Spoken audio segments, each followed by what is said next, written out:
my protection. Protection from what? Koryuki.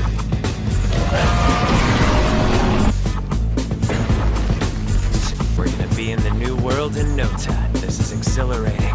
Get excited.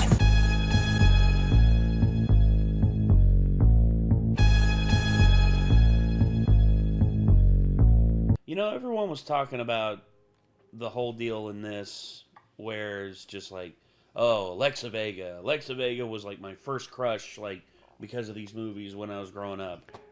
I think I was too old for her at the time. She's older than us. Was she? Yes.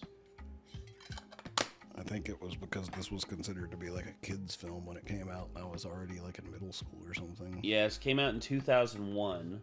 I mean, I think her character was portrayed as being younger than us at the time. But yeah, she actually is. I'm actually older than her by a month, or by 2 months actually. So there's that. So cool. So yeah, Alexa Vega, like everyone was gushing about her for so long, but me, I was like Carla Gugino, the mom in this. I mean, no clue. Yeah, to me, she was like. I actually can't remember if I even watched this movie. I think there's a % chance that I might have actually seen this when it came out in theaters, but I don't remember if I did. It can be forgettable. I only remember it as much as I do because Zach, my cousin, watched this movie over and over and over again. I just remember that for a movie about kids who are spies, it has like one of the hardest quotes of all time. Mm-hmm. It's like, do you believe God hides in heaven or whatever because he too fears what he's created, or however that's phrased? Yes. I know the one. But this movie's got like a who's who of like Robert Rodriguez. Like Robert Rodriguez directed this, and he's like basically Robert Patrick, the T-1000 is in this. Then of course Alan Cumming, who played Nightcrawler in X-Men 2. Antonio Banderas, Carla Gugino, Danny motherfucking Trejo. And yes, you have to include the motherfucking in there because that's just okay, because YouTube doesn't like me saying that word, I won't say it, but whenever you see him in person, you will refer to him as Danny Damn it, YouTube. I just love the fact that, like, I don't know, my perception of him has been changed recently due to one of my new favorite comedy shows, which is What We Do in the Shadows, because... Well, yeah. He's on the Council of Vampires and that, and it's like, oh, and there's Danny, and he's like, greetings, everyone, and it's like, hi, Danny. Greetings, everyone. Hi, Danny. Hi, Danny. Look at him, very cool with his colorful tattoos. I mean, yeah. Well, when you read about Danny Trejo and, like, how he came up, and how he got into acting, like he was a career criminal, and then he learned how to box in prison, and then he got work as like a stunt person, and they basically made him like the boxing coach for a movie, and then before he knew it, like they were like, hey, we thought you were really good in this. You want to be in this movie too? You got the line too where Wesley Snipes is on Skype talking to him, and it's like lagging and stuff, and Danny's like, move your laptop closer to the router, Holmes. Yeah, move your laptop closer to the router, Holmes. Yeah, gosh, I can actually hear Danny saying that. Yep. But we all know him as Machete as well. Mm. Good Lord. I remember the original like fake trailer that they made for Grindhouse.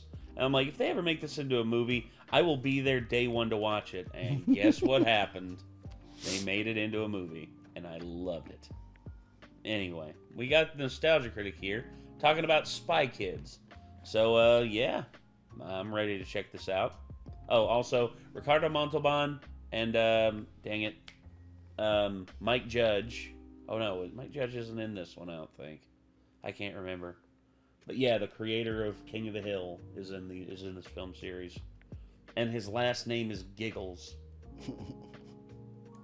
This episode brought to you by HelloFresh, America's #1 meal kit.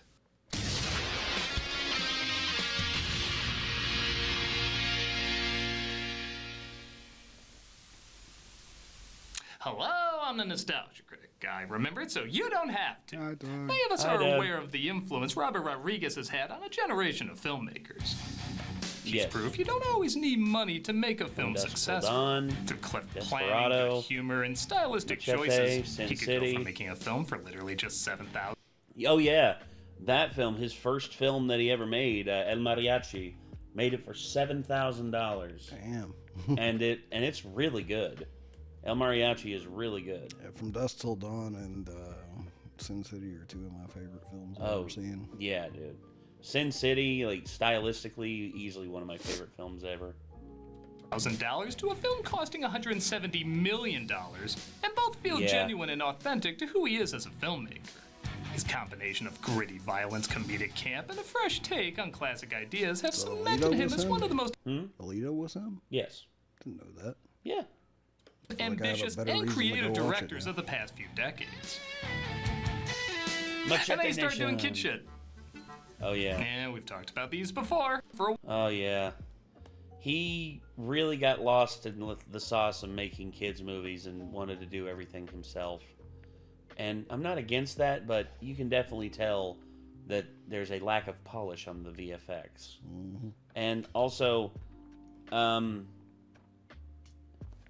the fact that we have Shark Boy and Lava Girl, which I know people love that film. I don't.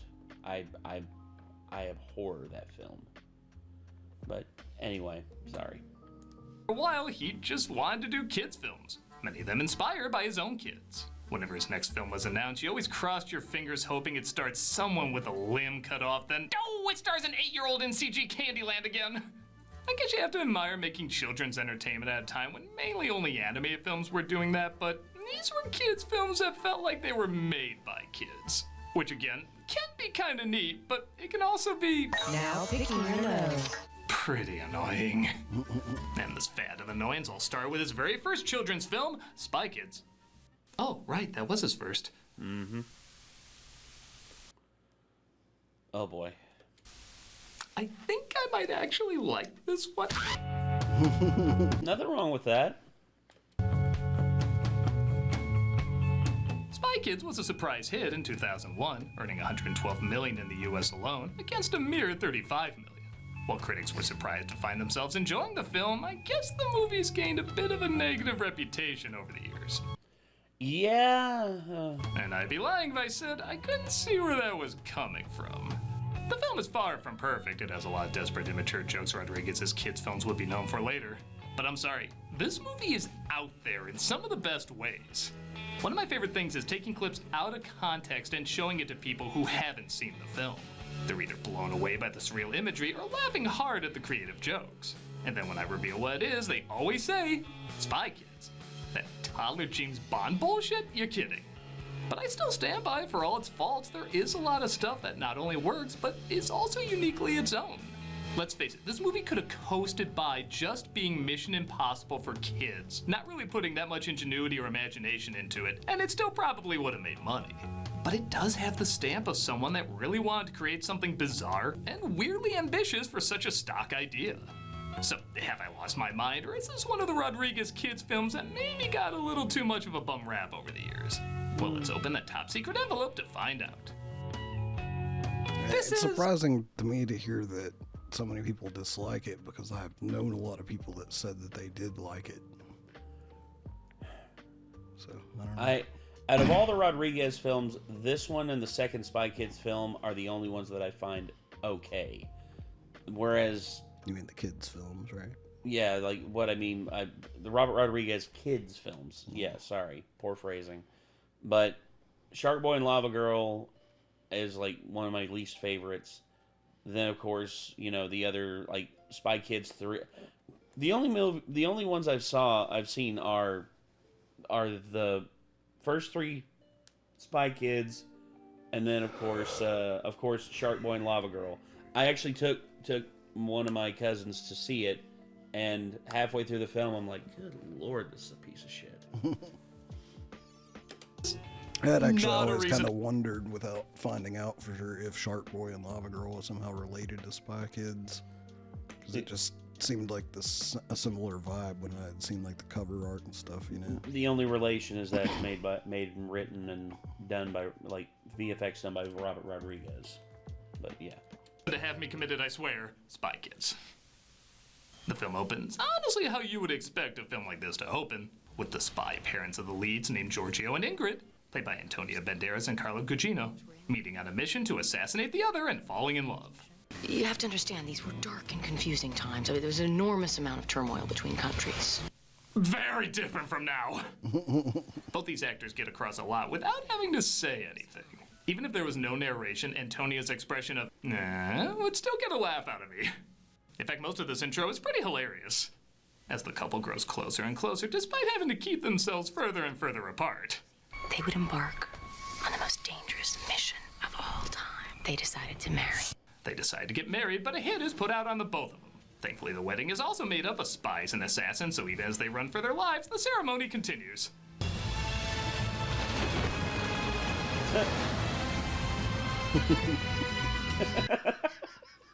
Still blessing them as their jump off. This feels like a love story Perry the Platypus would have.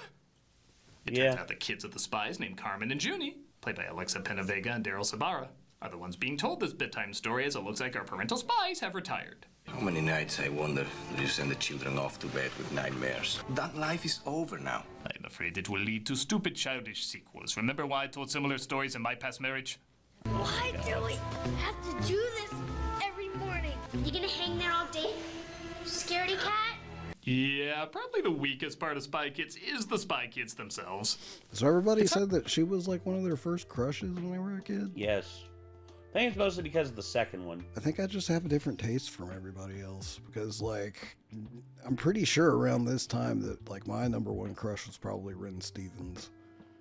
I mean, Chrissy Carlson Romano, you can't go wrong. I always thought she was super hot.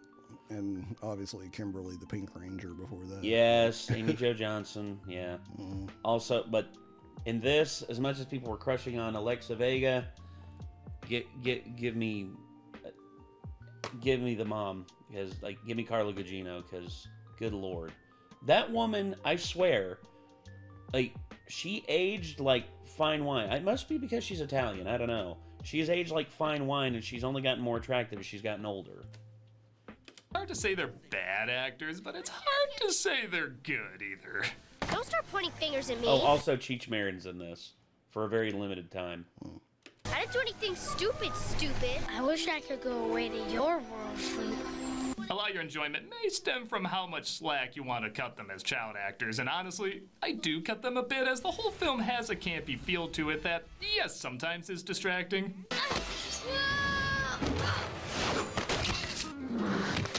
Absolutely no book on gravity could explain those movements. But other times, it matches perfectly.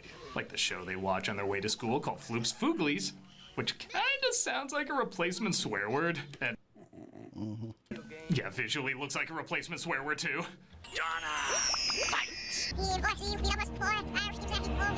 No, yeah, he is in it. That was Mike Judge. Yeah. Dang old Mike Judge, man, he's in the dang old show, like the dang old movie, like the dang old looking like a pissed off police officer, man, dang old. People at the time didn't recognize Cameron Diaz in being John Malkovich. How the hell did he recognize an agent through all that? Yeah, he's Antonio Gregorio is Banderas. concerned some of his past spy buddies are going missing, but he'll have to wait as his son is being picked on. When I'm talking to you, you listen. Nice dolls. Here, let me see the dolls. That was a strange back and forth. Almost like the film was trying to hatch a Linus and then said, nope, that kind of crazy deserves an entire movie. Have a good day, son. Show him who's boss. Speaking of which, for a second you think this movie did lose its mind when Gregorio launches the bully's parent through a window. But quickly it's revealed to be a fantasy. Can I help you with something, Chief? My dad was gonna beat up your dad. Alright, there's a little Linus there. Meanwhile, in Wicked, we see children's show entertainer Fagin Floop, played by Alan Cumming, who's turning people into monstrous weapons for an evil organization. I had a similar theory about Mr. Rogers. Oh, come on. Although that is kind of funny. For these, fingerprints. One of my favorite things in describing this movie to someone is when I say the henchmen are comprised entirely of thumbs. Without fail, 100% of the time, people who have not seen this movie always repeat back, thumbs? In a time... Yes. Yes. Also, This is very weird. Also, it's good to see George Corpse Grinder getting into acting, man. Right. He is a human thumb because of his... He is like a thumb for a head. I would not I mean, yes, I would actually. I was going to say I would not expect him, of all people, to be in a kids movie, though, but he does, you know, win stuffed animals from claw machines specifically to donate to kids. Like, that's awesome. He's actually like a big, wholesome dude, despite he's a having a song where he's like, this next song is about shooting blood from your cock. It's called I Come Blood. If you think I'm kidding, I'm not. Look up Cannibal Corpse. Like, that's a song. Exactly. That's how he intros it every time. Not seen this movie, always repeat back, thumbs? In a time when films feel very standard and underwhelming, a movie that guarantees such a confused response has to merit some value.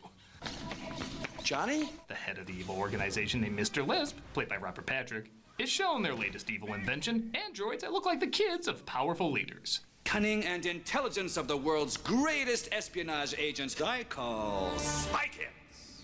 So this franchise is based on evil, mindless clones? Yeah, I guess that one kind of writes itself. Tell me, Spy Kids. They're not quite finished. Oh, I don't know. I think it's the sound most kids make when watching the Minecraft movie. Gregorio decides to go back to the good old spy days to help find the missing agents, and naturally, Ingrid wants to go too. So they call Uncle Felix, played by Cheech Marin, to look after the kids. Woohoo!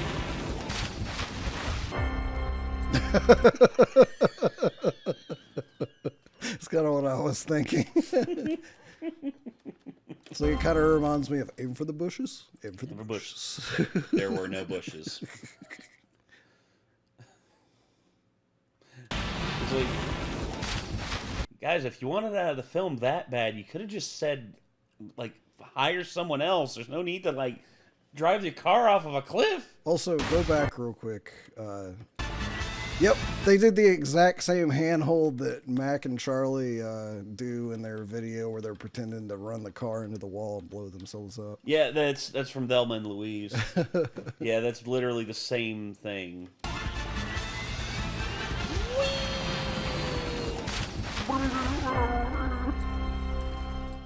Now they use their spy tech to begin their mission, but they're quickly intercepted by Floop.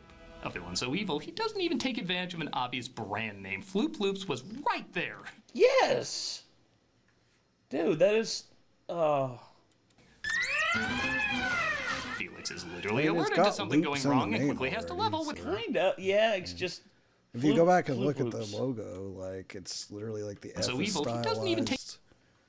Like, you could just take the F off and that's loops, you know? Yeah. But it's floops. Yeah, but Floop Loops, I think, would actually... I don't know. It works here, but Floop Loops, I kind of see it being a bit...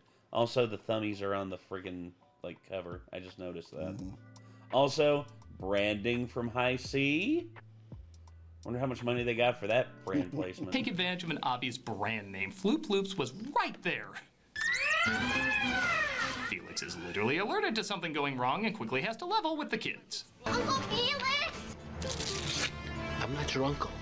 Oh, you're like 5 Disney characters! I don't know what kids these days would know him from. Wait, you're that guy from Spy Kids! He fills them in on their parents being spies and tells them to use their gadgets to get to a safe house as their home is under attack. We're never gonna see him again, are we? Kid, it's a Rodriguez movie. Feel lucky you got to see him in person even once. Oh, God, that's right. Also, rest in peace, Brittany Murphy. And sure, I'll admit it, sometimes it does feel like Rodriguez is saying, yeah, I'm just making a dumb kids movie. Now flushing your poop. Now rolling my eyes. They make it to the safe house where there's all sorts of inventions to keep them safe. Machete's buddy pack? I guess he's been in weirder. Mm-hmm. The parents break free as Floop's lair seems to be more a funhouse from hell. virtual room. Again, I just assume that's what most of Rodriguez's sets are called. The virtual room is exactly as it sounds, though, as it tricks our heroes into falling into Floop's clutches again. After, I have to admit, a pretty damn clever line. I snap my fingers, and my fingers snap you. I think these creatures were made just for that joke. Well, actually, technically, thumbs aren't fingers. Fingers have, like, two joints on the thing, whereas thumbs only have one. So, that's technically thumbs are not fingers. So, The more you know. da, da, da. He demands Gregorio to finish his development of the androids, or he'll turn everyone he loves into vagina cats. Or maybe that pancake face guy from Star Wars, one of the two. Oh. Hi, I'm Miss Gradenko. We work for your parents. Meanwhile, the kids are approached by a supposed friend named Miss Gradenko, played by Terry Hatcher. She reveals the vanished spies are indeed prisoners on Floop's show. You know that tuneless song the characters sing? Play it backwards. Floop is a madman, help us, save us! Floop is a madman, help us, save us! No, that's so goddamn funny. Floop is a madman, help us, save us! Kermit! She's working for Floop. It turns out she's a baddie as well, as they try stealing a device called the Third Brain. And I do love it when an action setup is both impressive and pathetic at the same time. Cursed IKEA luxuries! The kids use jetpacks to try and escape. Ow. Now that's the Rodriguez we love! That's the kid shit we hate. That hair day. That's Also. just dumb. Yeah. We get a chase scene that's, again, cheap as hell, but like I said, is part of the fun. It's campy, but even in its campiness, you can tell there's effort and creativity put into it. The same way Charlie Brown Christmas is like an awkwardly charming Christmas pageant, the same way this is like a spy chase a bunch of 10-year-olds worked on. And yes, that is going to be the last connection to a Charlie Brown Christmas. I already feel dirty comparing them. They manage to escape and... It's a cruel, cruel world, all you little boys and girls. Drugs. No. They manage to escape and... It's like... It's a gigantic purple velvety penis talking to I me. was gonna say, is that a penis with a sock on it? It reminds me of that sock puppet skit from Man Show. Christ, why am I remembering that? World, all you little boys and girls, and some neat. I'm clearly too sober for this. I'm gonna be back in a few shots. I'm out of hypnotic. Spring. Fresh air, sunshine, green grass, blooming flowers. Absolutely nothing else I can think of when describing this season. Okay, spring kind of sucks, but you know what? The food can be good. Hey, spring's not bad. Albeit, it still can get cold in certain times. And it does rain a little more than I like it to. And if you have allergies, it does kind of suck. Yeah, that's true too. HelloFresh. Although I would rather have allergies than be freezing my butt off. So I still like it better than winter. Fair. Fresh makes it easier to fit quick, home-cooked meals into your schedule every week by curating delicious recipes like pasta primavera, chicken Dijon, and pecan-crusted trout, as well as over 100 seasonal snacks, sides, and treats. Whee! Spring, this sucks, but HelloFresh is helping out. In 2025, they're evolving to fit every lifestyle by bringing customers even more convenience, without compromising on taste, health, or homemade quality. Their new ready-made meals offer chef-crafted, flavorful dishes that are ready in just 3 minutes so you can dig in and get outside. Yet do all that stuff outside, get some work done, go for a jog, just be sad, but not with HelloFresh. Ready in 3 minutes? Because you health, or homemade quality. Their new ready-made meals offer chef-crafted, flavorful dishes that are ready in just 3 minutes so you they're all frozen dinners. can dig in and get outside. Yet do all that stuff. Well, yeah, I mean, I would assume that, it's just like the thing you just put like the boxes of them in the freezer, get one out, put it out, and then you plate it up how you want. They've always pitched this stuff like it's supposed to be like, yeah, they send you the ingredients and then you follow the directions and you make a delicious meal. And it's like...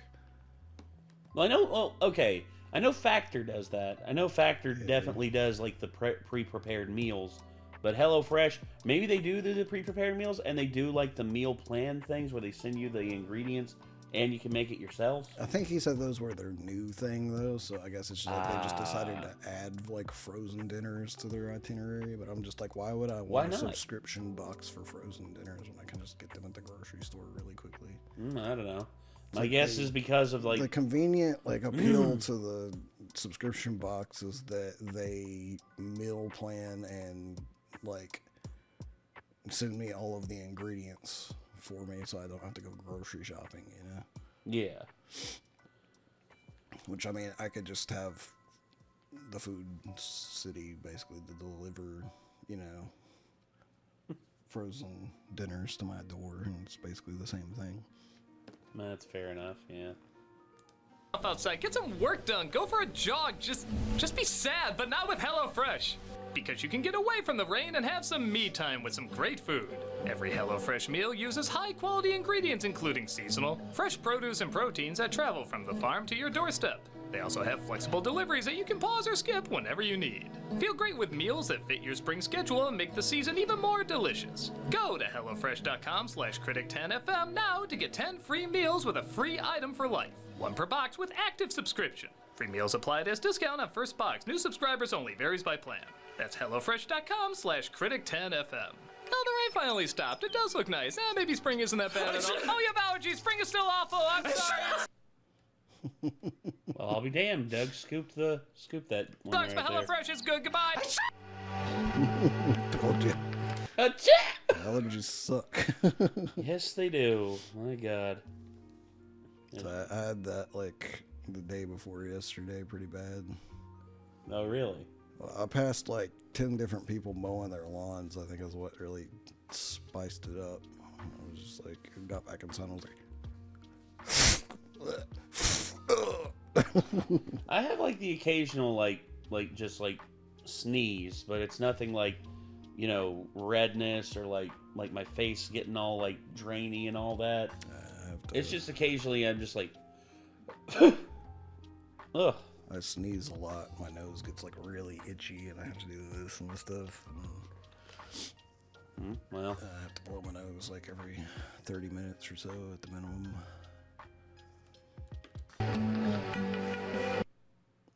Come watch me play Resident Evil 2 every Friday on Twitch. I've never played a Resident Evil game before, so it should be pretty fun. We also have content 5 days a week. Hope to see you there. Okay, nicely buzzed. Continue. Nope, not buzzed enough. So yeah, this is one of the scenes I randomly show people, and they always say... And I say, Doug, come on, man. I know you wasn't actually drinking that.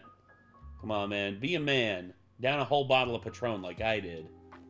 Or don't. Or don't, because that was a stupid idea.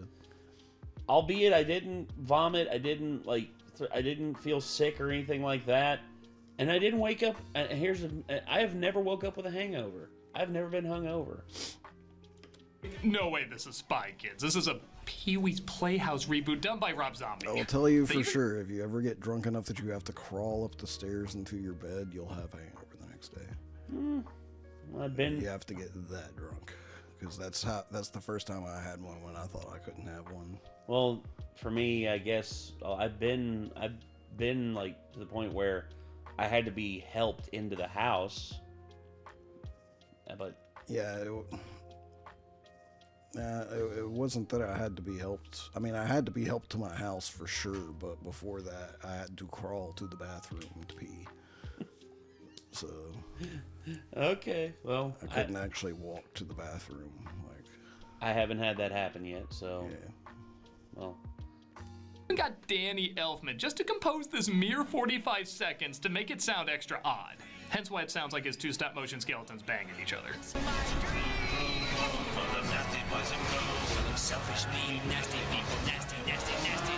I'm sorry. Any movie that has this in it isn't just some meh kid spy film. This weirdness stands out. Yes. It turns out this is a rehearsal for Floop's show as he asks his minion... Lock him up! Minion, played by Tony Shalhoub, what's missing?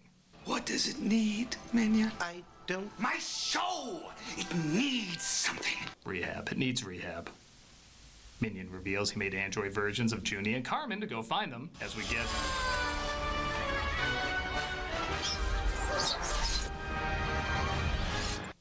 Shot's way too excited to be at a playground.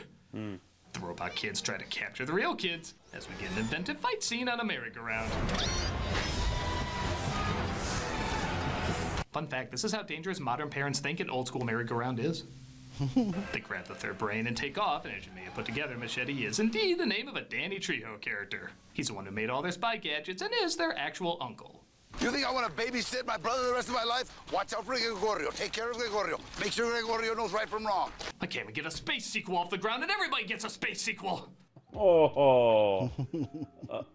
Oh, no.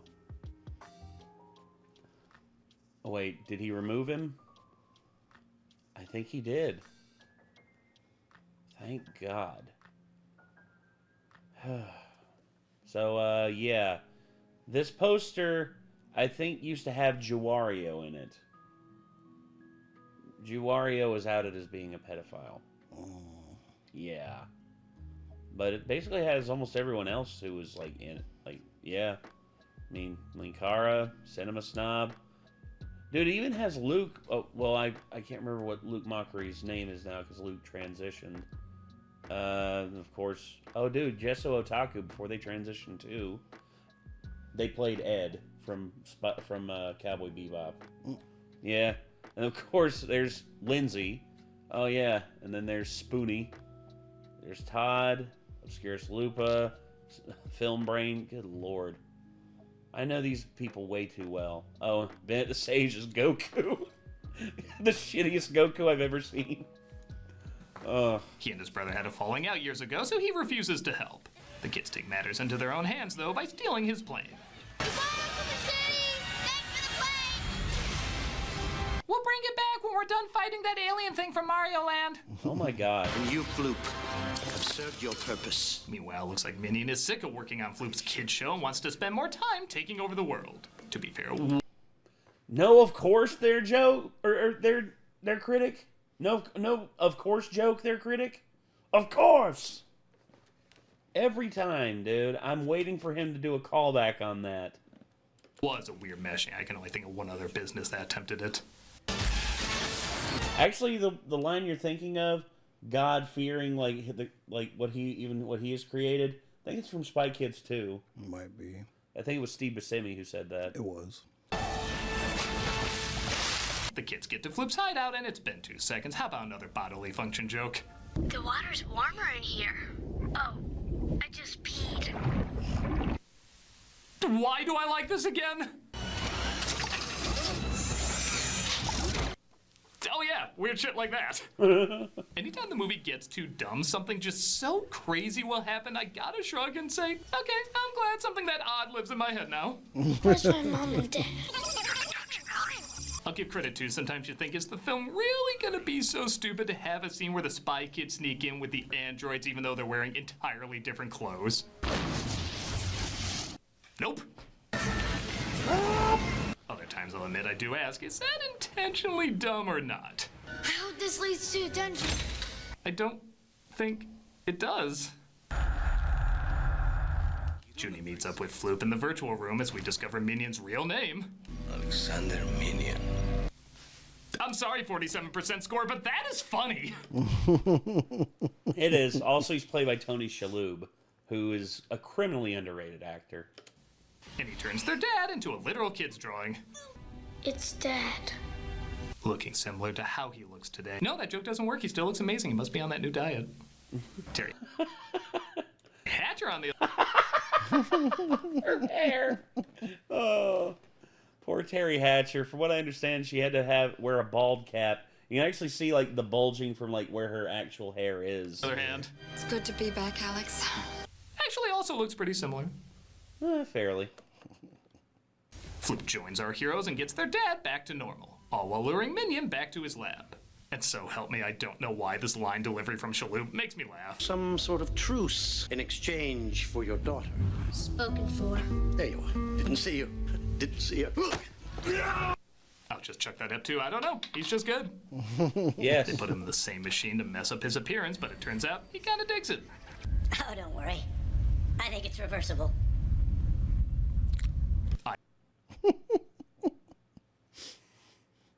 I'm a 43-year-old man with no problem saying Spy Kids. It's gonna give me nightmares. It looks like the parents are captured again. Yeah, how kind of spies were these two anyway? As the kids try to see if they can stop the robots. Can you shut them down from here?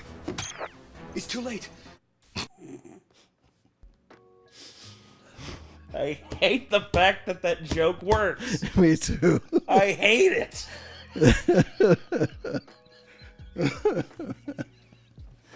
Because it's some Willy Wonka shit. It is. Why? It is. Plus, Alan Cummings' delivery just sells it so good.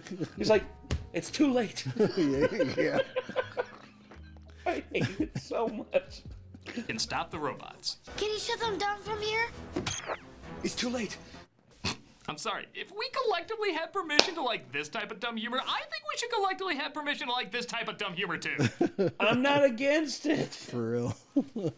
The kids face off against themselves and they have a little battle. Careful.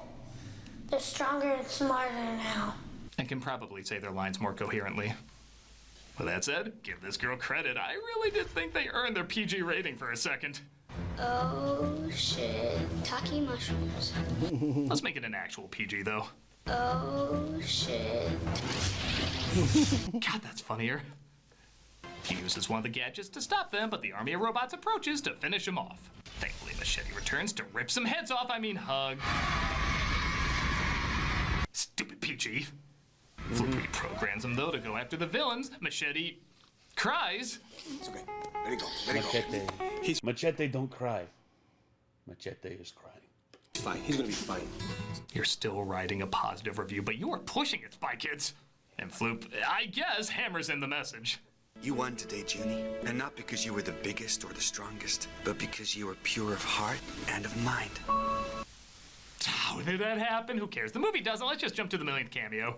An emergency assignment has come up. Sorry, Devlin, we haven't talked about this as a family yet. I wasn't talking to you. No, this assignment is for Carmen and Junie. Yeah, I wouldn't do that if you'd seen Tomorrowland. You know, he has a weird history with kids. So it ends on the family. Wait, nobody has seen Tomorrowland. Go see Tomorrowland to make that joke work. Now don't. No, I've seen Tomorrowland. Trust me, Doug. I don't need to see it in order to understand how that joke works. I get it. I'll do it. It's not worth it. So it ends with the family all joining forces to fight evil, and the movie ends. So that was Spy Kids. Yes, I have to acknowledge the problems, but I also have to acknowledge the fun insanity. Fun sanity? Yes, there's a lot of moments that are awkward or cringy or don't quite work, but the energy is high, most of the comedy decent, and like I said, the creativity is really going for broke. I don't know why this is the project Rodriguez decided to pour all his Tim Burton into, but it is imaginative and enjoyable to take in. I guess I can't be surprised if somebody doesn't get into it, as there is a lot of stilted acting, choppy editing, and juvenile jokes that don't land. But for the bar I think many of us had going into this movie, it did turn out to have more effort than expected. I'm not pretending this is a great comedy or anything, but it weirdly has the right amount of what the hell am I watching to keep it entertaining. I'm a nostalgia critic guy, remember? So you don't have to. After seeing the review, I think I did see it in theaters when it came out, because most of that seemed pretty familiar. Okay. Well, that's good. I just didn't really remember how it went, you know? Yeah. Also, Carla Gugino. Like, I'm surprised he didn't do a thing on her. Like, it's just like, Carla Gugino, let's see. Let's do Spy Kids. Yeah, if those are recent pictures, she's still hot. Yes. So, Carla Gugino, there. And then let's do Carla Gugino.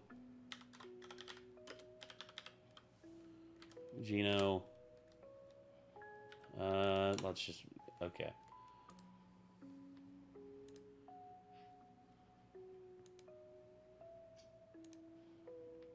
Let's see. Yeah, I think that's close enough.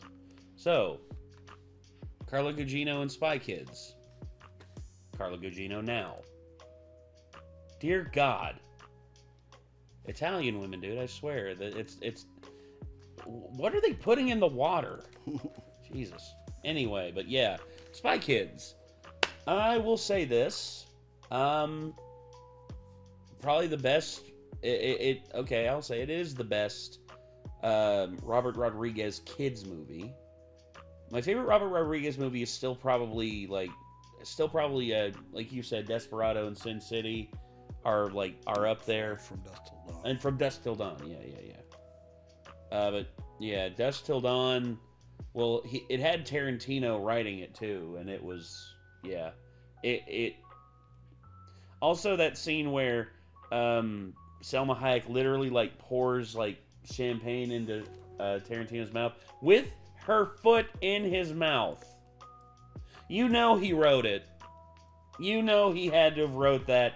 And guarantee you when Rodriguez was like, say, hey Quentin, you want to be a character? I want to be Gecko. I want to be Seth Gecko. What? I wrote Seth Gecko for me. I need to be Seth Gecko. Okay, odd choice. And then I guarantee you, Robert was reading through the script. He like, puts foot in. I would think he was probably more like, what the fuck's wrong with you? And he was just like, he's like, dude, you cast Selma Hayek. And he's just like, okay, I get it. Yeah, fair point. But yeah, anywho, that was the Nostalgia Critic talking about Spy Kids. I hope that he covers Spy Kids 2, which does have that quote in it that you love so much. And I'm just want to see what Doug thinks about that. And oh god, and then there's Spy Kids 3, which when you see it without the 3D stuff, it is just not that good. That's the one that I wouldn't have been surprised to hear that everybody hates, because I've never really heard anybody talk good about that one. Yeah, there's several things in it that just it irritates me. But yeah, anywho, that was once again the Nostalgia Critic talking about Spy Kids. Let us know what y'all thought. And if you all want to see more from Nostalgia Critic, feel free to click the Channel Awesome logo up here. It'll take you directly to their channel, where you can enjoy the multitudes of various reviews and things that they do. Also, if you want to see more from us, hit the subscribe button, which will be like right here on the screen somewhere. Be sure to leave a like down there, because it's the only way these videos get made and get traction and all that. Also, in front of me, you will see a playlist to Curse of Strahd, our D&D playthrough, and over there, you will see a random video, which, why the heck's YouTube recommending that? Doesn't make any sense. Anywho, till then, I'm Nate. I am Nick. Be good people. Take care. Peace.